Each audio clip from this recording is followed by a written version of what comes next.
May I invite my Lord Bishop Matthew Hassan Kukah.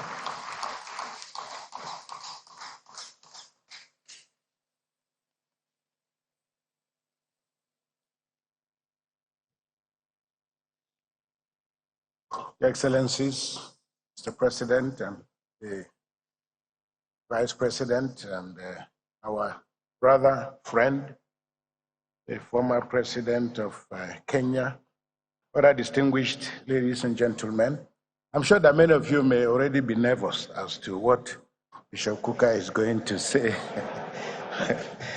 I feel like Miriam Makeba, the late Miriam Makeba.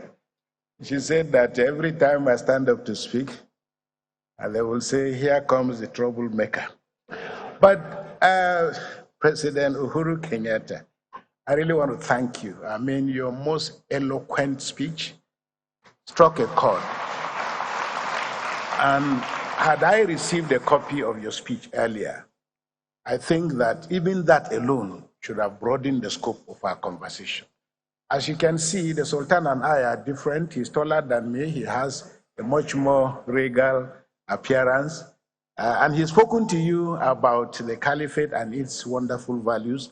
I'm a citizen of Nigeria living in Sokoto, but I'll come from a slightly different perspective, from the point of view of constitutionalism and constitutional governance and how all this fit into religion.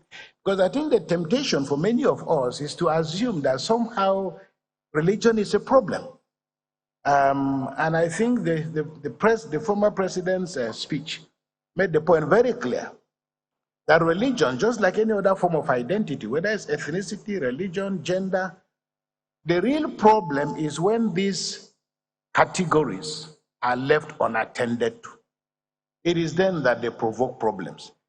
So I really think that we must appreciate the fact that all the values and the temptations, the trials that the people of Kenya have gone through.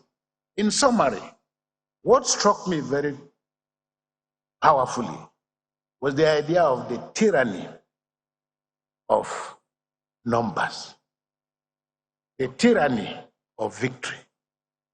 And if I may add, the arrogance and the triumphalism that tends to characterize victory, and how dangerous all these are. Because numbers are important, but they're only important up to a point. And the real challenge is what you do and how you aggregate these numbers for national development. And I think Nigeria and Africa in general must wake up to the threat that is posed by the emergence of what you call illiberal democracy. 20 years ago, this word was not talked about, but now it is in the vocabulary of political science, that there is a resurgence of democracies that look like democracies but don't work like democracies. They conduct elections, they have judiciaries, they have political parties, but in the final analysis, they are a halfway house between the values of democracy and dictatorship and tyranny. And I think that the guest speaker has given us all the ingredients we require to be able to walk through the challenges. And I saw the vice president-elect smiling. He's somebody I already know. And I appreciate the depth of his intellect and his capacity to process a lot of the issues that are on the table. There are many people, including Christians, who will be disappointed that Bishop Kukah is standing here, because there's been a lot has been made out of the fact that we are dealing with a Muslim set of people who have won the elections. What are the implications of this for Nigeria? And of course, with one side of our mouth, we also say as Nigerians that we want people to be able to govern us, who love us, who cherish us, and who understand the principles of the management of diversity. Now, we will not be nervous, and we really should not be nervous about the future. Not only because it is in the hands of God, but I think that the greatest value, and I hope that this lecture that has been delivered by Uhuru Kenyatta, although unfortunately, sir, you've been in Nigeria twice, but we're not yet Uhuru. We are aspiring. We're not yet Uhuru yet. But I hope that it provides the incoming government with the texture, the material that it requires, because how to build a good society is not a complicated thing. It is not a complicated thing. And the principles and the question, because one of the things that SGF said to me was also the fact that we'll be talking about the fact that as Nigerians, we are better together. Everybody knows that we are better together. But the first question to ask is, who are we? After 9/11, the American political scientists were asking the question, who are we? Because there was a problem in terms of who people are. And I think if you live in Nigeria, all of us know. And this is why those who listen to me will attest to the fact that I don't like to talk about religion, in part because I don't believe there is a religious problem. But somehow the Western media, the Nigerian media, and the political elite have assumed the fact that there is something between religions and that there is a conflict between religions. There is absolutely no conflict between religions. I say to people, assuming, for example, we all have knives in our houses. Assuming you come back from work and your wife is in the kitchen and she comes to welcome you with a knife in her back with which she's been slicing onions, you will have no problem entering the house. But if you had a fight with your wife before you left the house and your husband comes back and knocks on the door and you see your wife with a knife, you will pull back. So knives by themselves are not a problem. It's what you do with them. In the same way that, identities are not a problem. Identities are not a problem. It's how you activate those identities and what you do with them.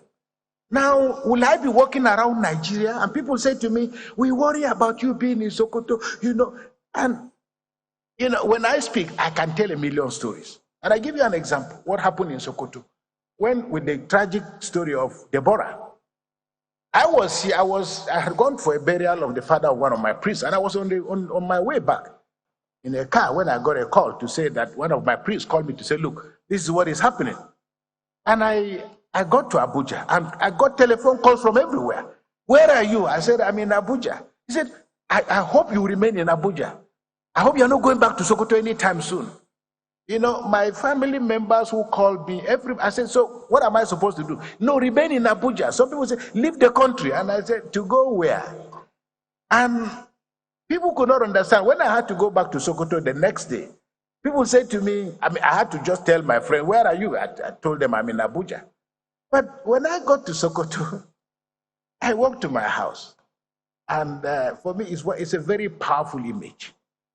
As I entered my house, just as I got to the gate, I saw an armored tank, soldiers, their numbers, guarding my house. And I was touched. I came out of the vehicles and I greeted all the soldiers. I shook all of them. But I saw from their faces, they looked to me very much like Fulani people. The soldiers who were guarding my house. By their height and so on. So when I went in, then later in the evening, I came back and I started talking to them. There were about 12 or 14 of them. First of all, I looked at them with all their equipment, they're there in my house. After we greeted, I went back. At about 6:30 to 7, I came out, stood by my balcony, and I saw all of them done their ablution. They are preparing for their salah, and they prayed in my house. I'm looking at them. And this is Sokoto I'm supposed to be running away from. And here are these people, they are Muslims, they are Nigerians, they are here to protect me. Nigeria is a complex country of great possibilities, great contradictions, about which we will not be in this crisis. Managing diversity is a science. The World Bank knows this. My brother, Dr. Akunyumi, is here. He's going to talk about all this. They understand, and no country, no business, no family, no organization has a future if you don't figure out how to manage diversity. I want to conclude by saying religion has been turned into a weapon, and it's a weapon of choice for politics and politicians. The danger and the challenge for us as religious leaders, because the Conservative Party in England, because the British government was a theocratic state, so to say, and the Conservative Party was literally part of the Anglican Church. And the joke used to be that the Anglican Church is the Conservative Party at prayer. The danger with being captured by politicians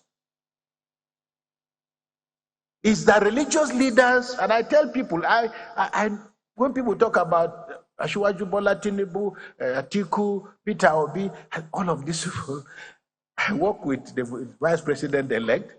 I served for 6 years or so in Atiku's university. Peter Obi is my very close friend of very many years. And I'm like, I'm a Nigerian and I can work with anybody. And we must get to that point in which we have enough trust in ourselves. So religion in Nigeria, the section 10 of the Constitution talks about the fact that the state should not adopt religion as a state religion. But we know that the reality is completely different. So the challenge for us going forward is to address the issue. What is the meeting point between religion and politics? For us as Christians and as Muslims, we must understand we are first of all citizens of the Federal Republic of Nigeria who just happen to be Christians or Muslims. We could be anything else. And our inability to appreciate those differences also is directly related to the way the political class has continued to treat us. Let me put it that way. Because if you are not able to manage diversity well, people have gotten out their pens and their pencils. When you call out ministers, everybody is looking at who is from my village, who is from my town. Because, no thanks, we have come to associate opportunity, privilege with having your own person in power. It's not the way to go, but the reality has led us otherwise. So I want to say that, first of all, Nigeria must heal. Nigeria must heal. But we also must have the courage to identify the scars, the wounds, the injuries. The worst thing that can happen to us is to pretend that everything is okay, because everything is not okay. We have so many of our citizens who have lost their lives. We have so many of our citizens who are still in captivity. Managing diversity and managing differences is not about religious leaders talking together. It is about whether the state can create the kind of infrastructure, the guardrails, that can help Nigerians move as citizens of their country. But right now, there is how people feel because they are Christians or Muslims. There is how people feel because they are women. The levels and categories of exclusion are so tremendous and so immense. So I hope that going forward, the things that the guest speaker has spoken about most eloquently, that is, how do you manage victory? How do you manage victory? How do you mutate from being a politician who was contesting election to being a politician who has won election? Very often, and what is clear to us in Africa, why religion, why ethnicity, why all these things continue to injure our countries, is largely because we have not come to terms with the fact that power is just about, as somebody said, our turn to eat. Michaela Wrong's book, I know Michaela pretty well.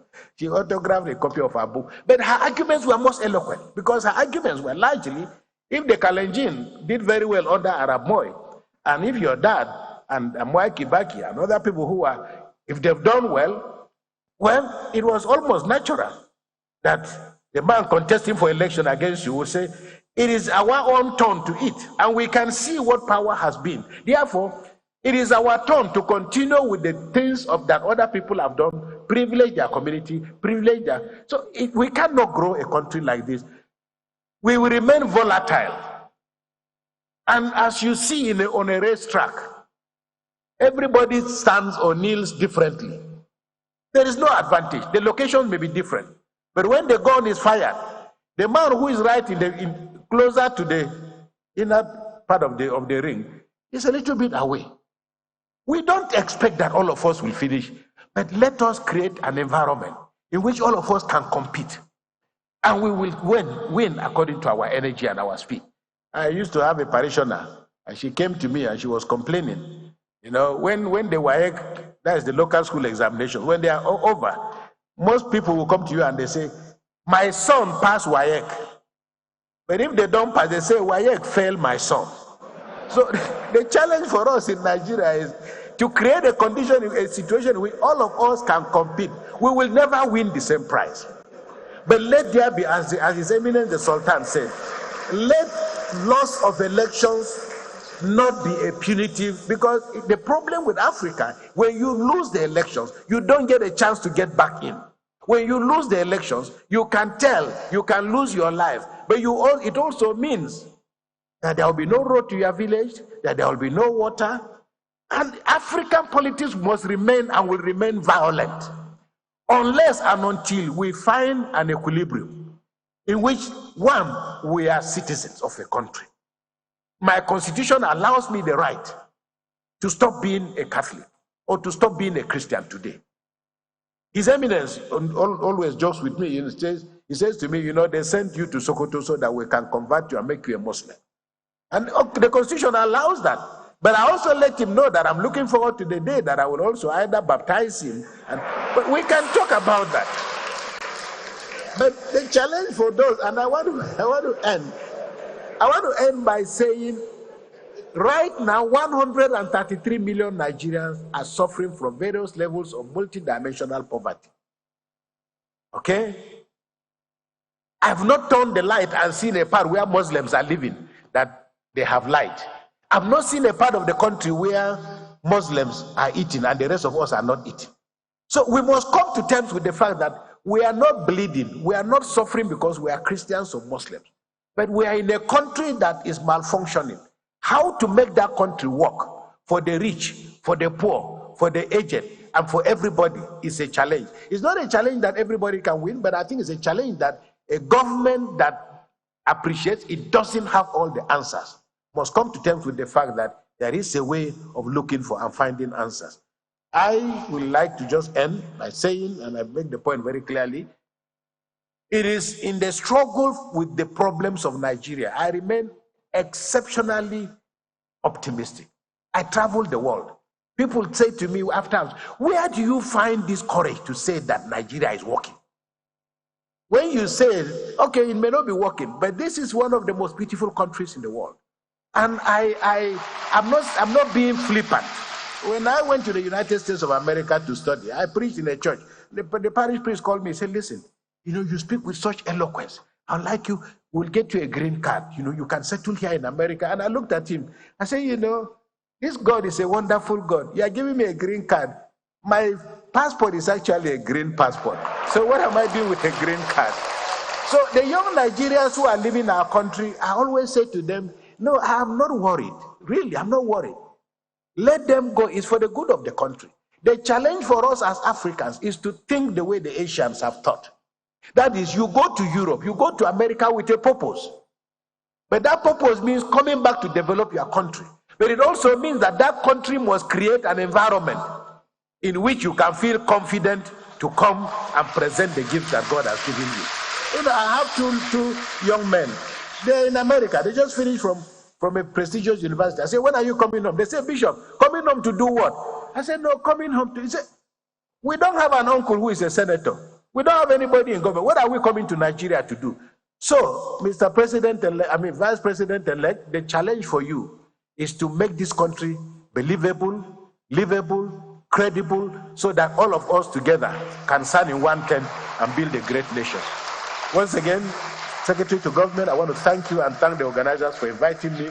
God bless you and God bless our country.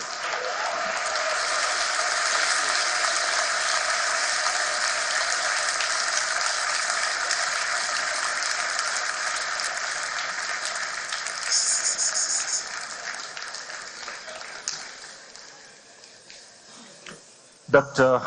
Matthew Hassan Kukah, Bishop of the Catholic Diocese of Sokoto, on religious tolerance and inclusiveness. Your Excellencies, distinguished ladies and gentlemen,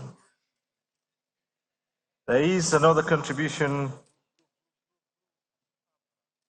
and this is on security and development by the Deputy Secretary General.